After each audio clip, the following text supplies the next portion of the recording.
안녕하세요. 리서치 헬퍼 박 대표입니다. 오늘은 이 예비 창업 패키지를 준비하시는 분들 또는 청년 창업 사관학교나 아니면 초기 창업 패키지 준비하시는 분들을 위해서 우리 사업 아이템 어떻게 기획하고 어떤 아이템을 선정하는지 그거에 대해서 좀 안내를 드릴까 싶어요. 우리가 이제 사업 아이템을 짜는 거에 대해서는 여러 가지 아이템들을 발굴하고 그 다음에 이 아이디어를 바탕으로 이 사업으로 전환시킬 수 있는데 사실 지금 대부분 사업하겠다 아이템을 들고 오시는 분들은 다른 분들이 다 하고 있는 아이템들 이게 일반적일 수밖에 없습니다.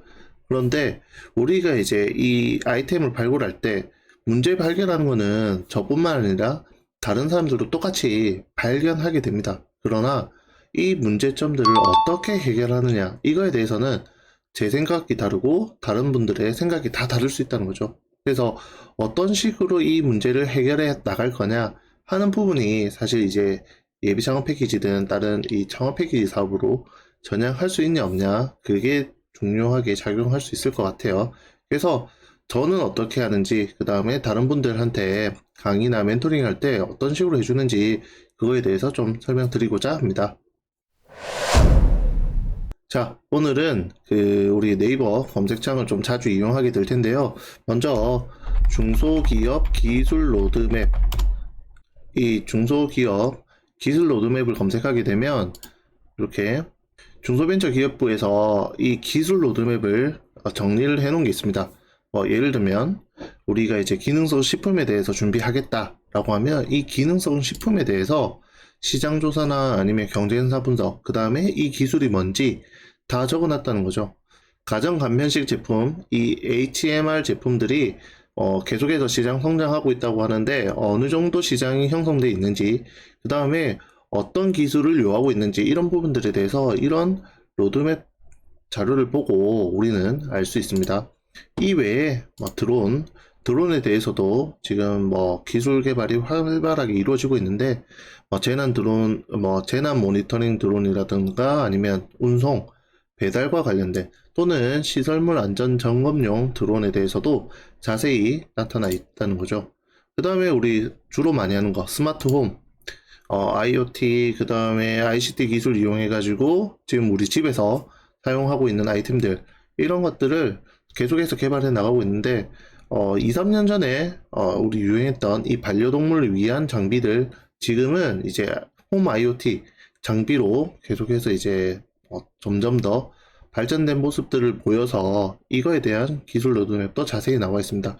그래서 이런 자료들을 바탕으로 우리가 이 사업 계획서 쓸 때 좀 더 보강할 수 있는 자료들이 있다는 거죠. 그래서 여기 나와 있는 이 기술 로드맵에 나와 있는 자료들을 좀 더 활용한다면 우리가 사업 계획서 쓸 때 좀 더 유리합니다. 그래서 내가 생각했던 문제점들을 어떤 식으로 개선하겠다, 해결 방안을 제시할 때 지금 여기 나와 있는 이 기술 로드맵에 나와 있는 자료들을 좀 참고한다면 우리가 사업 계획서 쓸 때 좀 더 쉽게 작성할 수 있습니다. 그러면 우리가 사업계획서 양식을 보면서 작성하는 방법에 대해서 좀 설명드릴 건데요. 이 청년창업사관학교 지금 신청서는 이미 나와 있기 때문에 여기 나와 있는 사업계획서를 바탕으로 좀 설명을 드리도록 할게요.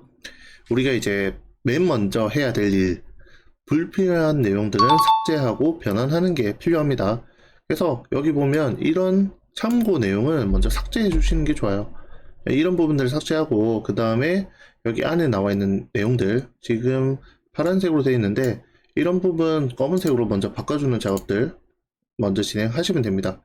그 다음에 우리가 제목, 이 사업화 과제명을 작성하는 거는 저 같은 경우에 또는 이제 제가 강의할 때 하는 얘기는 그냥 간단하게 먼저 우리 키워드들만 먼저 기록을 하자.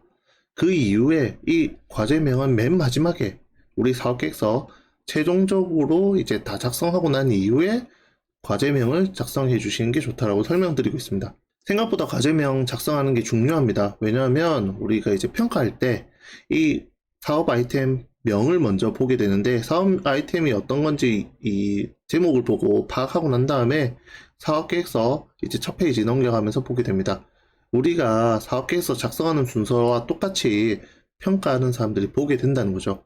그러면 제목에서부터 어떤 용도로 어떤 제품을 만들 건지 자세히 나와 있다고 하면 뒤에 내용들을 유추할 수 있게 됩니다. 그래서 이 심사위원들이 평가할 때 좀 더 이해하기 쉽게 접근할 수 있는 하나의 도구로서 사용되기 때문에 이 제목 정하는 거 되게 중요하다라고 저는 얘기 드리고 있어요. 그래서 제목은 저는 좀 나중에 작성하는 게 좋다라는 것들을 얘기 드리고 있고, 제목 정하는 방법을 좀 설명드리면, 제목 정할 때 어떤 용도, 어떤 목적으로 쓰이는지 꼭 적어 주시길 바라고 있습니다. 왜냐?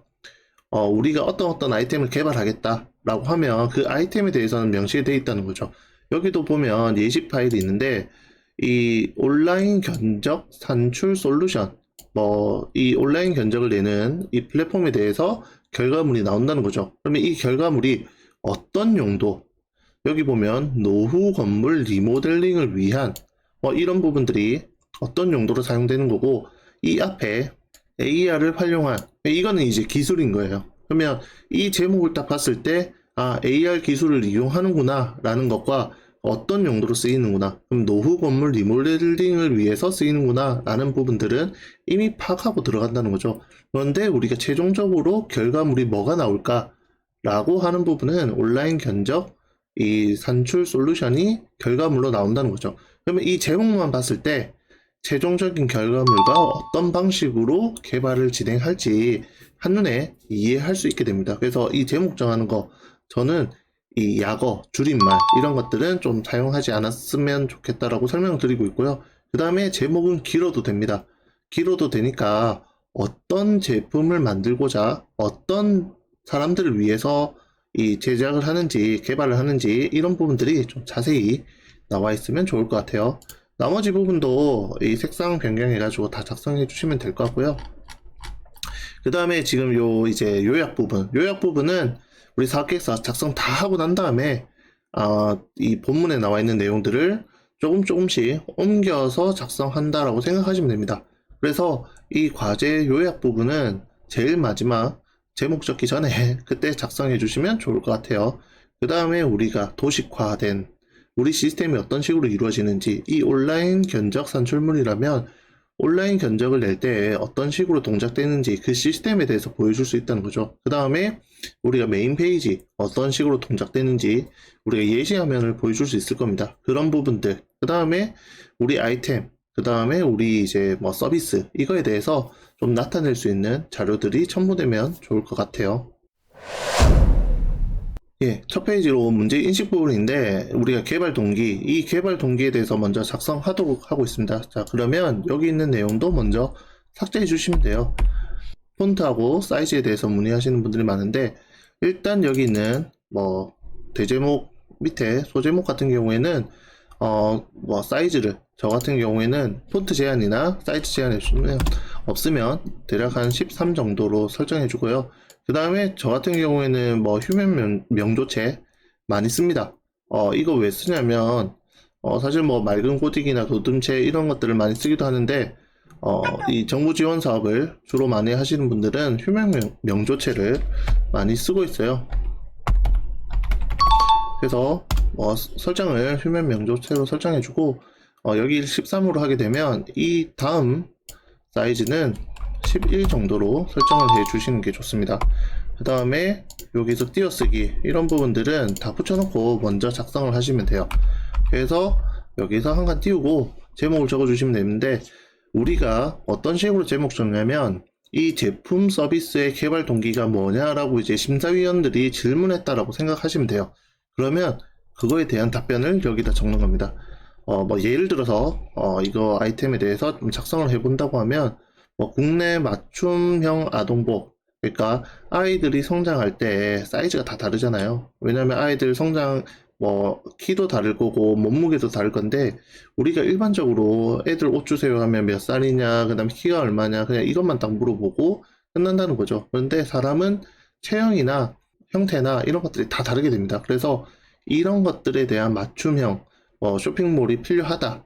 지금은 코로나 시대 때문에 오프라인 매장 방문하는 게 어려우니까 온라인 매장을 자주 이용하게 되는데, 이 온라인 매장에서 부족한 부분이 이런 거다 라는 식으로 적어줄 수는 있을 것 같아요. 그래서 이제 적는다면 뭐 국내 맞춤형 아동복 쇼핑몰이 부족하다. 뭐 그래서 이제 부족함 뭐 이런 식으로 또는 부족이라고 작성을 해 주셔도 좋을 것 같아요. 그 다음에 이제 아래쪽에 한 번 더 적어 주는 거죠. 뭐 이 내용들은 사실 이제 쭉 적으면서 매번 기준을 맞춰서 해 주시는 게 좋은데, 뭐 예를 들자면 시중에 판매 중인 아동 의류는 뭐 키와 몸무게, 그 다음에 나이만으로 사이즈를 제공하고 있음. 그래서 뭐 있으며 성장기 아이의 신체 치수 변화는 빠르게 변화하고 있음. 뭐 이래서 주기적으로 인류를 교체해줘야 함? 뭐 이런 식으로 적을 수 있다는 거죠. 그러면 이 내용들을 원활하게 이어질 수 있는 문장으로 바꿔주는 작업을 해주시는 게 좋아요. 있으므로 주기적으로 인류 교체를 해줘야 함. 뭐 이런 식으로 적어준다는 거죠. 보통 이 한 문장에 대해서는 보통 3줄 또는 4줄 정도가 적당합니다. 그래서 이 설명드리기 위해서 이제 하는 건데, 여기서 Shift 탭을 눌러주면 이 줄 맞춤을 해줘요. 그래서 여기에서 정렬을 좀 해준다는 게 첫 번째 필요하다는 거고, 그 다음에 우리가 사람이 평가하기 때문에 읽기 좋게 만들어주는 작업을 해야 됩니다. 그래서 이 성장기, 그래서 이 성장기가 이 기자가 이 위쪽으로 올라가는 작업을 해주는 게 좋기 때문에 Alt Shift N 키를 눌러주면 이렇게 줄어들어요. 그 다음에 Alt Shift W 키 눌러주면 이렇게 늘어납니다. 그래서 이런 작업들을 좀 통해 가지고 작업을 보기 좋게 만드는 작업들을 해주시는 게 좋습니다. 그래서 여기에도 이제 이어서 막 계속 이제 적어가는 거죠. 내가 왜 이거를 하는지, 그 다음에 어떤 의미 때문에 하는지 라는 부분들을 좀 설명을 해주면 됩니다. 그래서 이렇게 부분들 다 적고 나면 글만 적는 거 저는 추천하진 않아요. 그래서 이 내용에 대해서 우리가 뭐 시장 조사라던가 아니면 자료들이 있으면 여기에 사진을 꼭 넣어 주시는 게 좋습니다. 표 넣는 방법에 대해서 설명을 드릴 건데, 이 표는 이렇게 2칸을 이용해서 만들어 주시면 되고요. 사이즈는 좀 줄인 다음에 첫 번째 줄만 이렇게 칸을 늘려줍니다. 그런 다음에 여기 또 가운데 정렬을 해주시고요. 여기 이제 그림 파일들 여기 넣어 주시면 돼요. 그래서 그림이 2-3개 들어가는 경우에는 이렇게 칸 나눠서 넣어 주시면 되고, 그 다음에 아래쪽에는 이 그림에 대한 제목, 이 설명하는 내용들을 좀 넣어 주시면 좋겠습니다. 그래서 여기에다가 맞춤형 아동복 쇼핑몰이 부족한 사례라고 해서 내용들 넣어 주시면 어떨까 싶어요. 그 다음에 여기에 있는 그림들 어떤 내용들 채워 넣을 건지 우리가 뭐 네이버 검색이나 아니면 뉴스 기사나 이런 것들 좀 참고해야 될 텐데, 이 검색하는 방법 설명을 드리도록 하겠습니다. 네이버 검색창에서 아동복 쇼핑몰이라고 검색하게 되면 여기 이제 파워링크로 이렇게 검색된 내용들이 뜨게 되는데, 이거 같은 경우에는 이 아동복 쇼핑몰을 키워드를 바탕으로 이렇게 먼저 나오는 내용들이 있습니다. 그래서 여기 있는 내용들이 사실 우리 경쟁사 또는 이 아이템들이, 이 서비스들이 제공하지 못하는 문제점 때문에 우리가 이런 것들을 하려고 한다 라는 자료들로 사용할 수 있는 데이터가 됩니다. 또 여기뿐만 아니라 우리가 뉴스에 들어가면 이 아동복 쇼핑몰에 대해서 어떤 식의 문제점들이 있는지, 그 다음에 어떤 시장인지, 어떤 상황들이 있는지 잘 나타나져 있을 거예요. 그래서 이런 내용들을 바탕으로 지금은 이런 문제점이 있다, 그 다음에 이렇게 가야 된다 라는 자료들을 여기서 찾으시면 될 것 같아요.